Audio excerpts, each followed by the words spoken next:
listener, and welcome to the Metacast Crypto Corners. I'm your host, Nico Vereecke, or Nico for short, and today I'm joined by Swagtimus and Yoni 9091. Don't even know if I have to say the numbers. And today we're talking about MatchboxDAO. Let's go. So before we do that, let's do some intros first. So quickly about me, my day job is investing in the intersection of blockchain and gaming at Bitcraft Ventures, and next to that, I also host the Metacast and talk about where blockchain meets games and all the exciting stuff that's happening. And next up, we have Swagtimus Prime. So Swagtimus, tell us a bit more about yourself, sir. Sure. So I've been a member of the Ethereum community for 3 or 4 years now. I've been quite vocal about layer 2 and rollups and educating people on Twitter. And since last November, I've been working for Starkware, which is a layer 2 developer for StarkNet, where I do some community management and content writing. And I also run a weekly newsletter called StarkNet Roundup, where I summarize all the stuff that's going on in StarkNet on a weekly basis. And then I got brought into Matchbox, and we're going to talk about that in a bit. Cool. Very good. How about you, Yoni? So I'm in crypto, like almost 10 years. I got into Bitcoin in 2012, and then Ethereum pre-sale, and sucked into the rabbit hole. For the most part, I like to build more than I like to invest. So I was involved in a building of like about 5 different projects, and obviously investing all along, but it's mainly to create and maintain relationships for people that I like, and not because I define myself as an investor. And then like I saw the I basically knew StarkNet then since 2017, but I only understood the technological capabilities recently, and that's why I decided to start Matchbox. All right, awesome. And you know what they say, right? If you cannot do, teach, and if you cannot build, invest. So I'm investing, and Yoni is like, screw investing, I'm building. So that says something about what we're good at and what we can do. So let's dive in. What is MatchboxDAO? And Yoni, like, what is your role? Or were you the sole founder of this, or do you have a couple of others that worked with you to start it? So I don't look at it like a founder, because it's a collective. So it's basically a collective that is owned and also controlled by developers. So the idea is to create a group of developers that own everything that they are doing together and helping each other with things that they need, and specifically to build and advance the area of on-chain games on StarkNet. And we can speak more why on-chain games, but basically, the general structure is that we have like established game developers that have certain needs, and then we have individuals that are onboarding to StarkNet and have no idea like how to build and what to build, and then this group is helping them with different ways, throughout their StarkNet building process. Interesting. So you try and are you the only DAO who's working on something like this? Can you like maybe quickly talk about the current like on-chain gaming ecosystem in StarkNet? Are we talking 1,000 developers? Are we talking 50 developers who know how to do that? Way more. Like, what's the current status? And is MatchboxDAO a front runner here, or what's the situation there? I think it is, but maybe Swag can speak a bit about like why what is on-chain games in general, and why it's so special about it, and then we can speak about the space in particular. Sure. So when we talk about on-chain games, we have to like distinguish between almost 2 eras of on-chain games. The first era was on-chain games on layer 1, and maybe for the listeners, I need to quickly break down what's the difference between layer 1 and layer 2 and how it relates to on-chain gaming. So on layer 1, you have a blockchain and you have thousands of nodes all across the world, and each node has to process every single transaction. That's the mechanism how a blockchain reaches consensus. So that's how it works on layer 1. But on layer 2, it's a bit different. On layer 2, we have this concept called a rollup. And on a rollup, you only need one machine that processes the transactions. And the reason why you only need one machine is because you can trust the computation of that machine, because the transaction is accompanied by a validity proof, which proves that there's no fraud happening, there's no mischief, everything is secure. And that's a game changer, because on L1, on layer 1, you can't really put the game logic itself on chain because it's way too expensive, because all of these nodes around the globe have to process it, and that's way too computationally intensive for that. But on layer 2, you can have actually strong machines, strong servers, do the computation, and it still works and it's still secure. And that's the reason why you can put the game logic on chain, which is a game changer, because if you look at Bitcoin, Bitcoin took trust out of digital assets, but something like StarkNet can put trust out of the game developer's hands. Like you can rest assured that the game logic that you're using, that the game you're playing, that the rules can't be changed on you because it's all on chain, it's all immutable, right? And so that's the special thing about on-chain gaming on layer 2. Okay. So if I understand it correctly, we've been on the podcast talking about on-chain gaming a few times. Layer 2 makes transactions faster, also cheaper, and speeds up computation, which means that for that reason, there's more stuff that can happen on the blockchain. If, as a developer, you want to build an on-chain game where the whole game backend lives on the blockchain, on layer 1, like Ethereum, it's too expensive. And so that's why you have layer 2s that use this zero knowledge technology to speed and things up and make things less expensive. Less expensive. Is that correct? Yes, that's quite accurate. Okay. Yep. Okay.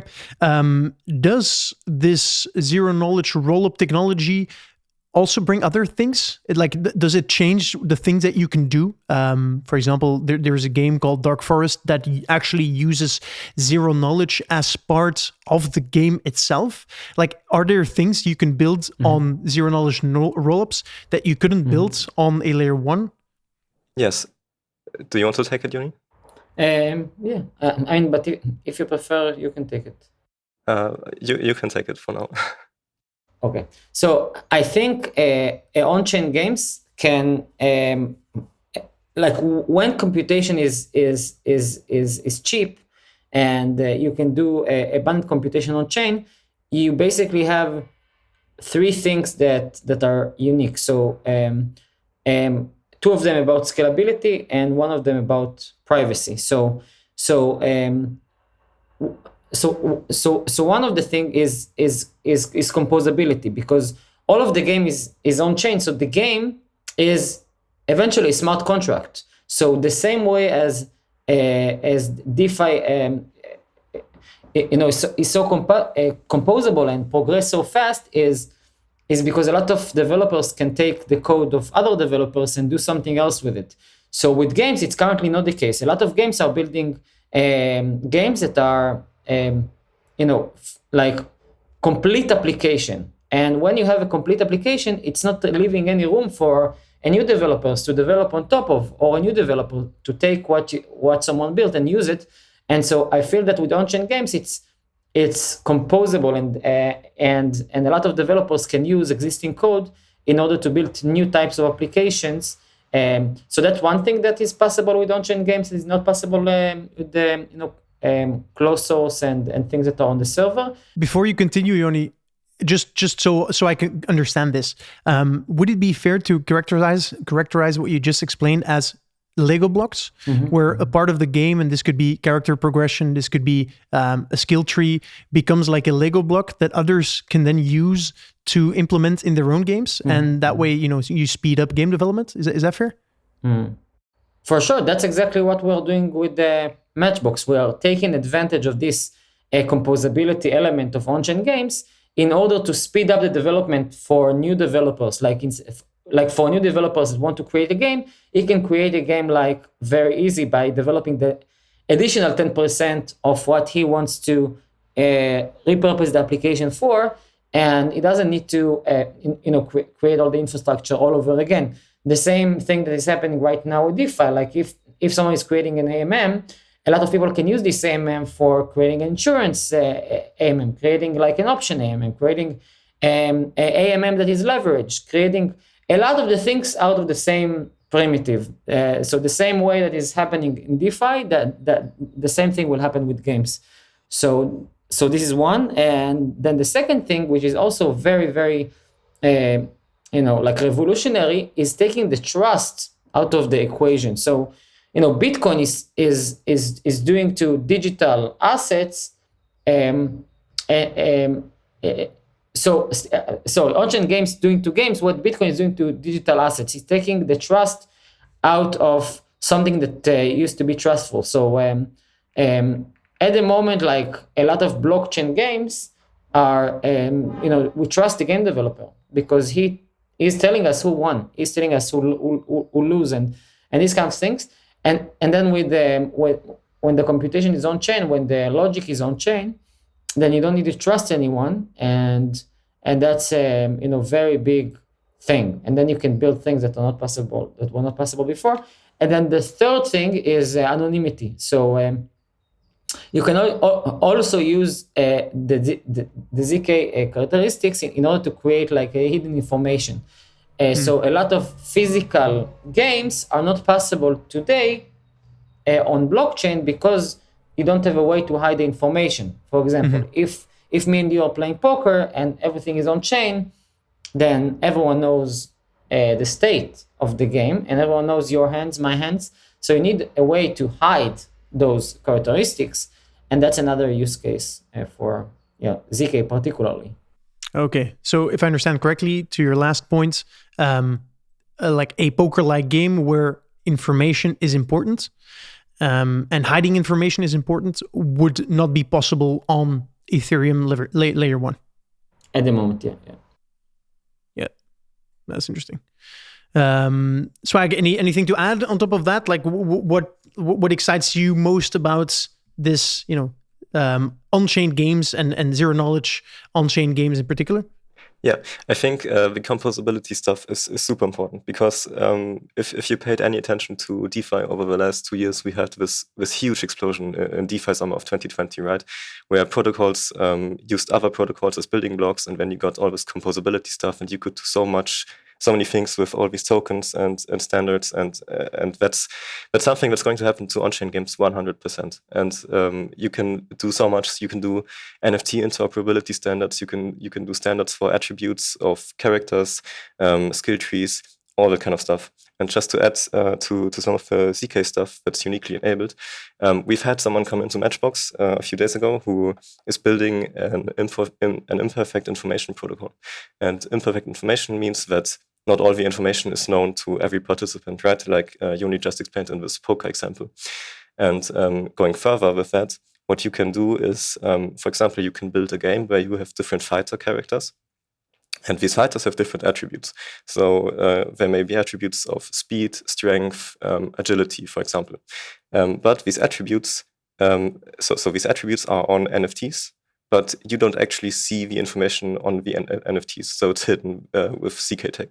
And so what this creates is like a very dynamic game where people have their fighters compete, but they don't actually know the attributes for sure. So they have to determine based on the battle results, okay, my character maybe is good in speed or maybe he's good in strength. And then you can have an in-game economy around these characters, which also leads to like a vibrant in-game economy because people will speculate, okay, is this fighter good? Is this fighter good? Maybe I want to buy this fighter. And you can imagine how that can take like a life of its own and what kind of cool games you can create with that concept. That's fascinating. Yeah, you would have to look at the fighting history that is on-chain to determine what that fighter is actually good at. Exactly. Yeah, that's really fascinating. And so you talked about a bunch of primitives that you are building or working on. And so these are the foundational Lego blocks that then game developers could potentially use within their games, right? And maybe later we can go into that. But before we do, we just talked about some of the advantages that building on a zero knowledge layer 2 has compared to building on a layer 1? Is there also things that you cannot do on a layer 2? Things that are that like a zero knowledge layer 2 is limited by? Swag, you may want to answer this one. Not really. I mean, there's obviously always like a limit to scalability, right? You can't have infinite scalability, but Yes. This limit is so far out of reach right now. We can do a whole lot before we even come close to reaching this limit. But maybe an interesting edge case on StarkNet is because you have to prove the validity of transactions, you cannot prove invalid transactions, right? So there's this edge case where you can have some transactions that are not provable, so they can't be executed. And that's something the StarkNet developers are working on, kind of fixing or working around. But like I mentioned, this is an edge case. Like it's not super important. It's not going to come up all the time. But it's something that needs to be like ironed out. Okay. I'm going to be honest here. I don't know exactly what the implications of that are, but it's still interesting to know that there are limitations. And so, just so I'm clear on this, it feels like building on StarkNet is, from a technical point of view, almost strictly better than building on a layer 1. It's faster, it's cheaper. There are things that you can do that you couldn't do on layer 1. But I guess then there are also a bunch of downsides which might not be technical, like, for example, the building blocks that are already there, the community that is, on layer 1, but not on this new technology. What are some more of the downsides that you see right now and that perhaps you're working on with Matchbox?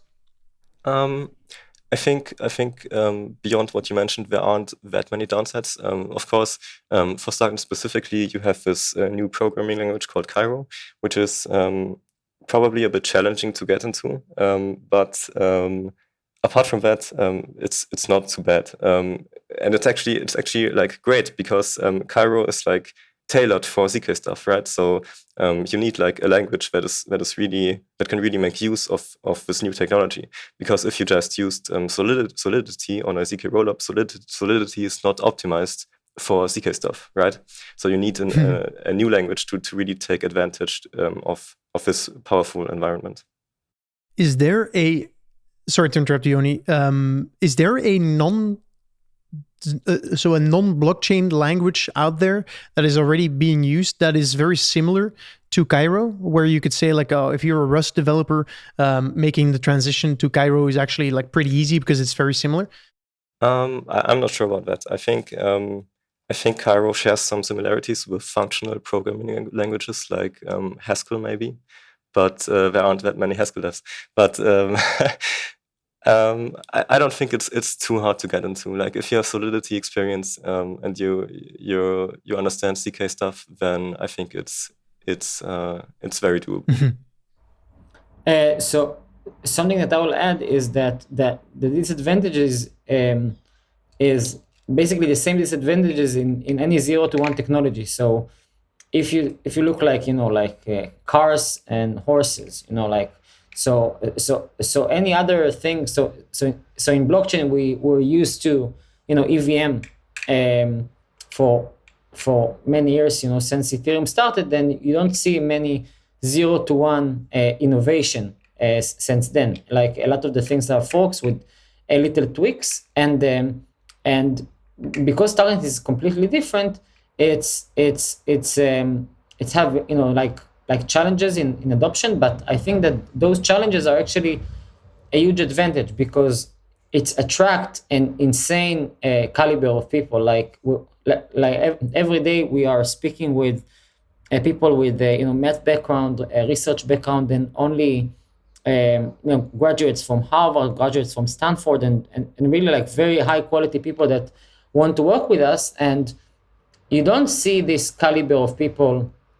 I mean, obviously it exists, but not in the same ratio. Like most people that are coming as developers to StarkNet are very, very high caliber. And this is because it's hard, So I think that it's interesting to see that the disadvantage creates, it acts as a filter almost. Isn't that also a curse as well? Because I've a few days ago, I tried to make the case with the concept of composability, where, everything that you make, let's say if you're building an RPG and you build a marketplace on chain, like if someone else is also building an RPG, they can basically fork your marketplace, use that code within their game. And so essentially, the more people you have building within an ecosystem, the more of these Lego blocks get developed, the more tools you give to others to also use those to build. Are you not concerned that Starkware will never reach that tipping point where there's like such a thriving ecosystem that others, can really quickly come in? And if you think that will happen, how long do you think it will take before we reach a point where, your average developer that's not maybe a math PhD can actually come in and build some interesting stuff? I would like to answer this. So for Cairo, it's certainly true that it acts kind of like a filter for people. So only really hands-on people that have rich dev experience can kind of come in and build with Cairo. But something that I haven't mentioned yet is that Starkware also has something called Warp. And Warp is a Solidity to Cairo transpiler. So you can actually use your existing Solidity code from layer 1 and plug it into the transpiler, and it works out of the box on StarkNet. So you can have the full Solidity ecosystem on StarkNet without having to deal with Cairo at all. So I'm not worried at all about StarkNet like reaching escape velocity. Quite the opposite, because you have all of the stuff from layer 1 essentially, plus you have these amazing new dApps with all these new capabilities, with all the ZK stuff, with all the super smart people working on physical calculations on chain and stuff like that. So I'm not worried at all. And in terms of a time frame for, like, I don't know what exactly you were asking about, but I think it was, let's just call it escape velocity for StarkNet. I think we're going to see StarkNet really hit escape velocity within a year, because there's so much going on. Like just recently we had the first StarkNet node released, so you can trustlessly check the state of StarkNet. Then we have a lot of dev tooling being built. Like I can't actually keep up with how many things people actually like come up with, and Oh, you're muted. and so I'm really not worried at all. It's just amazing to see all these smart people come together and build all the stuff. It makes me sometimes feel very stupid in comparison. Hey, at least you're not a podcast host getting smarter people than yourself on and asking all the stupid questions. So I think you're fine. Do you see a world where at some point there is like a Unity style development environment for StarkNet, where there's maybe like a lot of no-code possibilities as well, where you can like very easily build stuff really fast? Yeah, that's quite possible. It's actually something that one of our working groups is tackling. We're trying to build a .NET SDK for StarkNet, which means so usually blockchain games need blockchain games need some kind of connection to a wallet, right? And usually in blockchain games this was done via the browser, like browser extensions. But if you want to develop your game in Unity, then of course you need like a direct connection and not via some browser connection. So that's what you need the .NET SDK for. And that's something that one of our working groups is tackling. And we're very excited about that. Fascinating. Before we go into kind of some of the different working groups you have within MatchboxDAO, I'm curious, from a maybe capitalist perspective, like, are you guys running MatchboxDAO pure out of the good of your heart and out of the drive to want to grow the StarkNet gaming ecosystem, or is there any other financial incentive behind this where you might be able to profit from this in a more direct way than just from the ecosystem growing? So I will answer. So I think it goes hand in hand, because I think ownership and value capture in what you are building is not contradicting to want to do good things. Like if you are able to create something with value and capture some of this value, it's helping the thing to live longer and to do greater things and to enable it to influence more people. So I think it's actually going, hand in hand. And the idea of giving ownership to developers is important. So it's also important for the thing that you are giving ownership to be valuable. And particularly like right now, the business model that Matchbox have is basically we have, like I said, two types of developers. So it's almost like an accelerator model where our established game developers are helping the fellows. So we have something called fellow program, which is individual developers that are coming on board, getting 6 months grant, and then like if after the 6 months or 3 months a product is was developed as a result, then we can invest in it in relatively lower cap than the market, like than the usual cap. We as Matchbox get the right to invest in our fellows in case they are interested in becoming companies.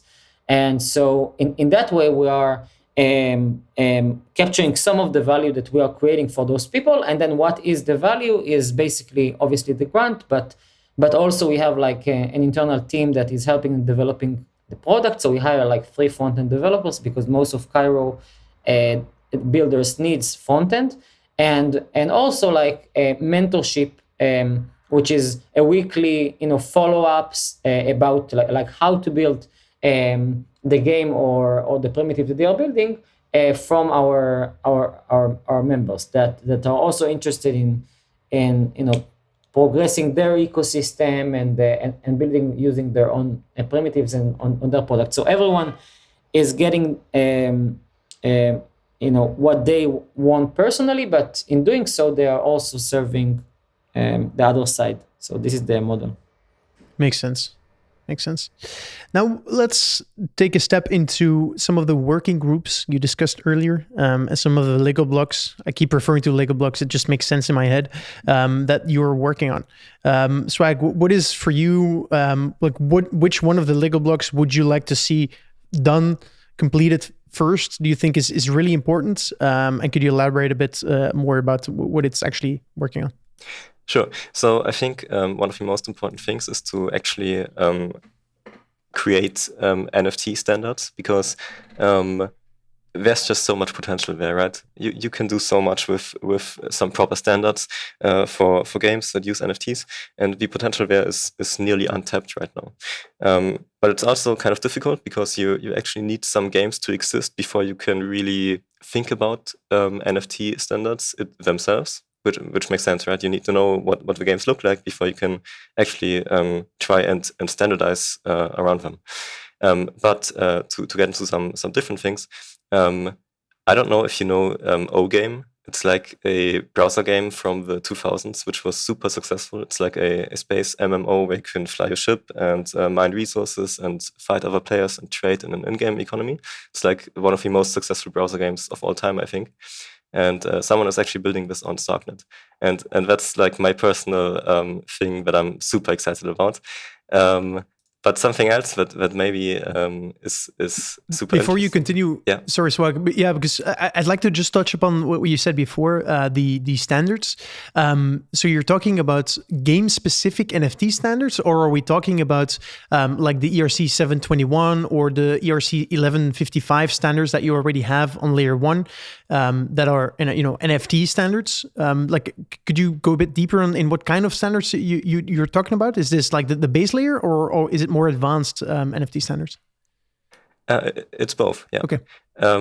Because, for example, ERC 721, I think, is not very loved as a standard. Like, it's widely used, but it's not a perfect standard. Like, you can improve on it in a number of ways.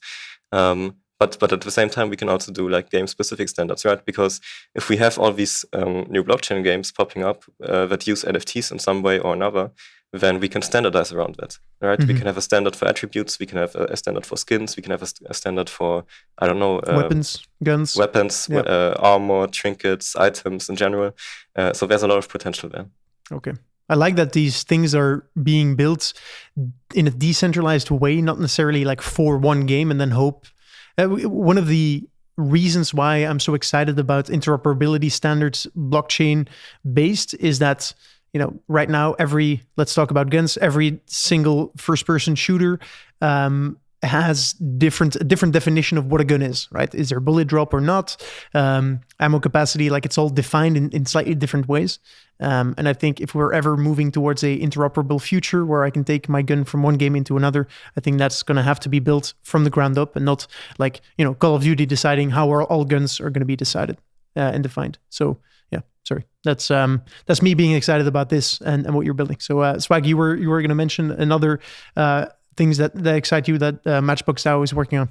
Yes, absolutely. And this primitive is called Solve to Mint. It's a framework for NFT emission, and I will try to explain what it's all about. So if you think about NFT drops these days, like specifically all these profile picture NFTs, the way it works is usually that there's a mint, a public sale, a public mint, with a predetermined fixed supply. Like you have like 10,000 NFTs, and first come, first serve, whoever gets to mint them gets a random NFT, right?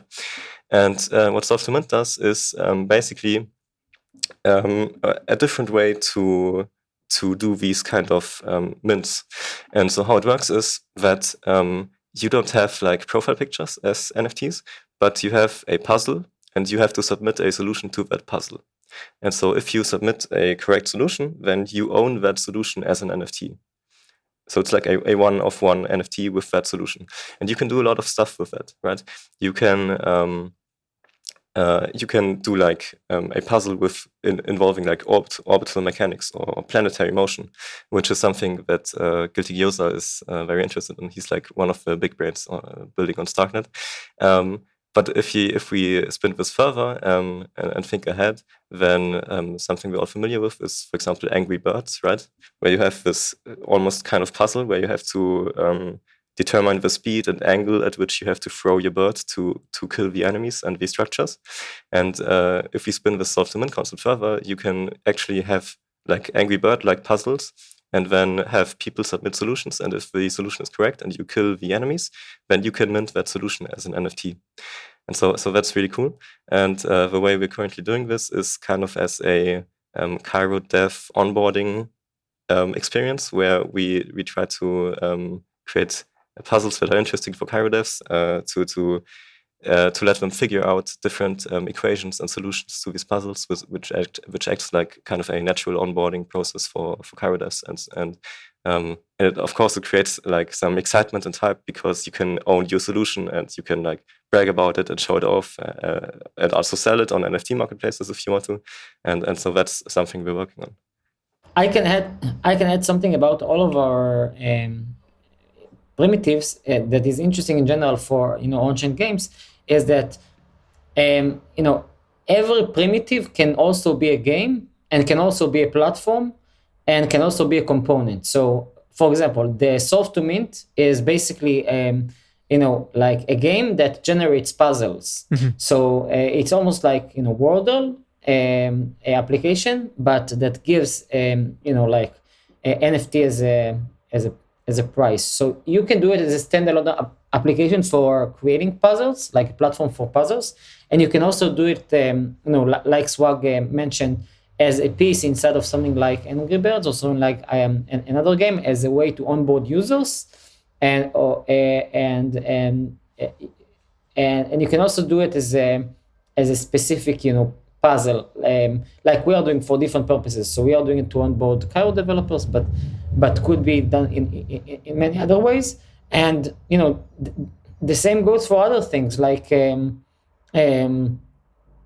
for example, the procedural word generation. Procedural word generation is basically a game that looks like Minecraft. So we are creating a Minecraft for Cairo, but it can also be a way to generate maps. So other games can use those maps to build another type of game.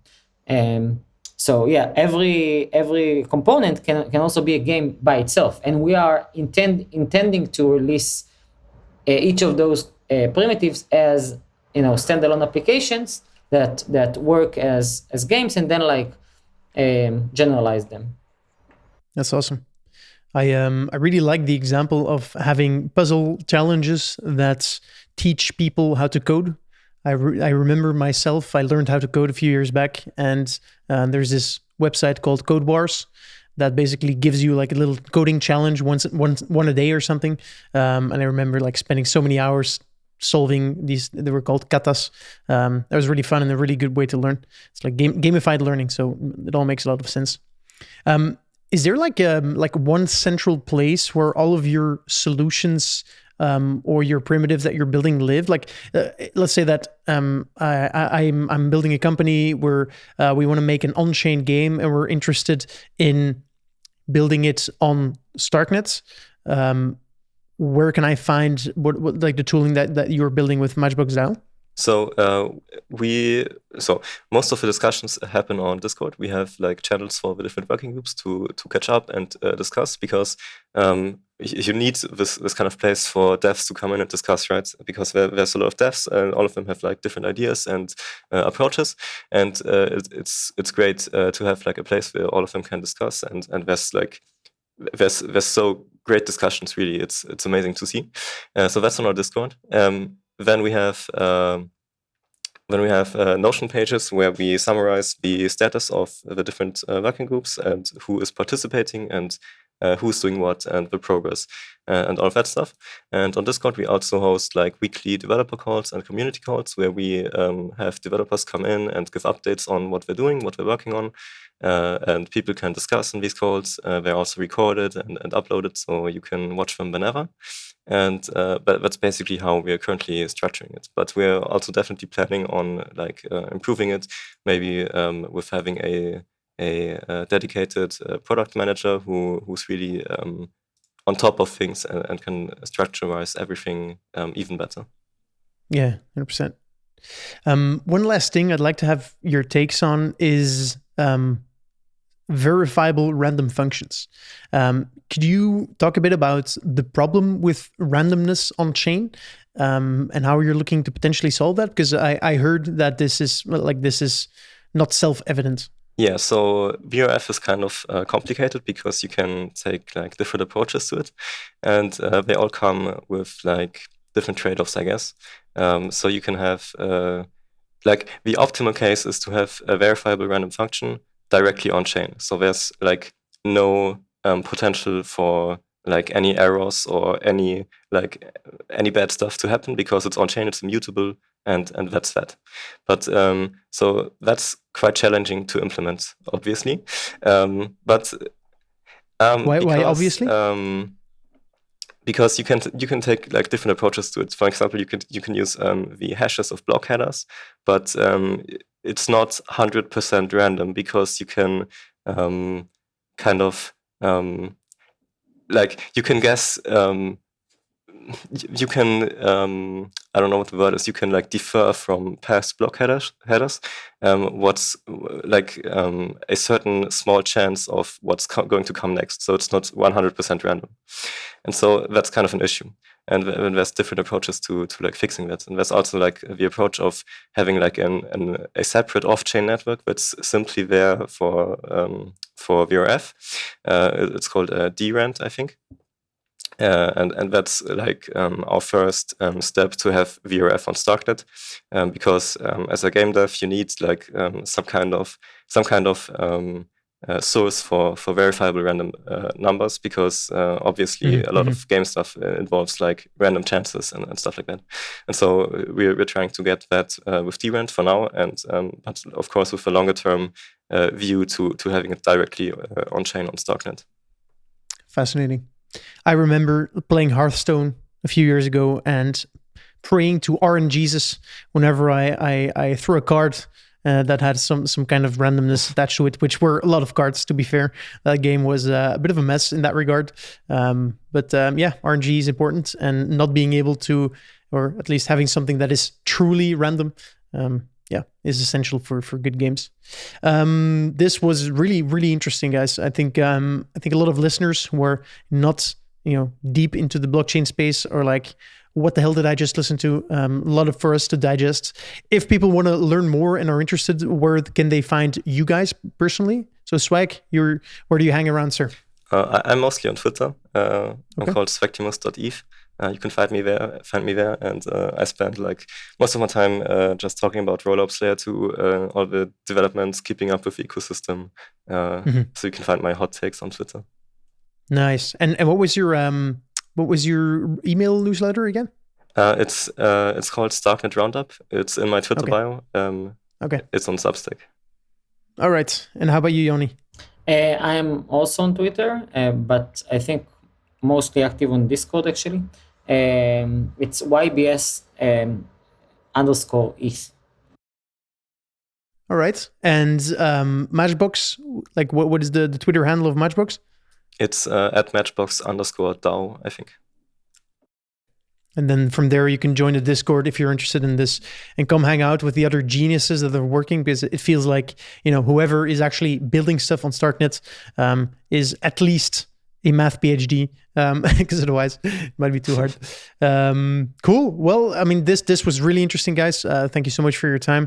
I know you guys are still early with what you're building, and I feel like in a few months we can do this again and marvel at the amazing things that you have built and that others have built using the primitives that you supplied. So with that, thank you so much for joining. Listeners, thanks for listening. Give these guys a follow. If you're smart and you like a challenge, and all of the stuff that we discussed excites you, building your own Lego block and having that's like used for some amazing gaming experiences, feel free to follow them, join them. And with that, the Metacast is out, and we look forward to speaking to you in the next episode. Cheers.